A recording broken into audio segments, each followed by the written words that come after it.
In the country of England during the Elizabethan era, Queen Elizabeth ruled with stability and prosperity for 44 years. She is considered to be one of the greatest monarchs in history, and at the time was only the third queen to rule England in her own right. Elizabeth's supporters suggested to marry quick and lean upon a husband for support, but she remained adamant about being independent.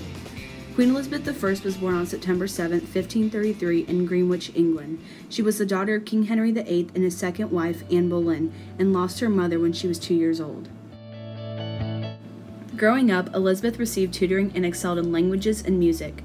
When her father died in 1547, Elizabeth was cared for by her stepmother, Catherine Parr. She hired tutors, including William Grindal and Roger Ascham. Tensions with Catherine and her new husband, Thomas Seymour, led Elizabeth to return to the royal estate at Hatfield, away from the court. When Edward, her half-brother, died in 1553, her older half-sister Mary and their cousin, Lady Jane Grey, were both in line for the crown.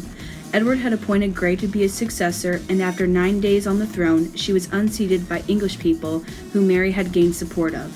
In 1554, Thomas Wyatt organized a rebellion with the hopes of making Protestant raise Elizabeth the Queen.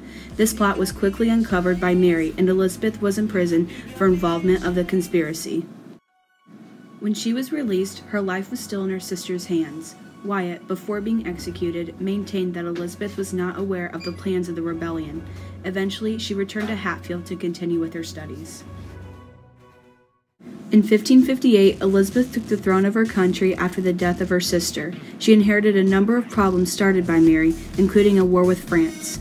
There was also tension between different religious factions after Mary worked to restore England to Roman Catholicism. During her first session in Parliament in 1559, she called for the passage of the Act of Supremacy, which re-established the Church of England, and the Act of Uniformity, which created a common prayer book. Because of these actions, she was excommunicated by Pope Pius V in 1570. With the assistance of her key advisor, William Cecil, Elizabeth ended the war with France. She was able to avoid clashing with Spain for much of her reign. Finally, in 1585, Elizabeth entered the war to support the Protestant rebellion against Spain in the Netherlands. Spain then tried to attack England, but the English navy was able to defeat the Spanish Armada in 1588. Shakespeare, a famous poet of the time, and Queen Elizabeth had a mutual connection. She was a fan of theater and the literary arts. She was even an accomplished poet.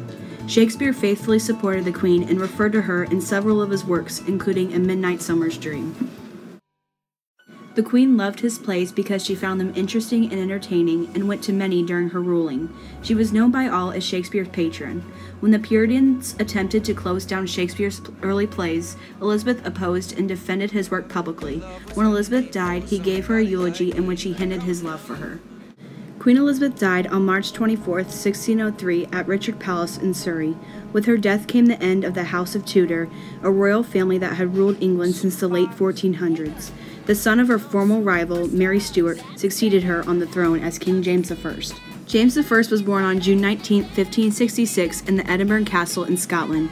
He was the only son of Mary, Queen of Scots, and her second husband, Henry Stuart, Lord Darnley. James was the King of Scotland from 1567 to 1625 and the first Stuart King of England from 1603 to 1625. James, at 1 year old, became the King of Scotland on July 24, 1567. The young king was kept fairly isolated but was given a good education until the age of 14. He studied Greek, French, and Latin. His chief purposes as king were to escape from Scottish factions and to establish his claim to succeed Elizabeth I upon the throne of England. James realized that there was more to be gained by earning Elizabeth's trust than by allying himself with her enemies. In 1585, James agreed to an alliance with England.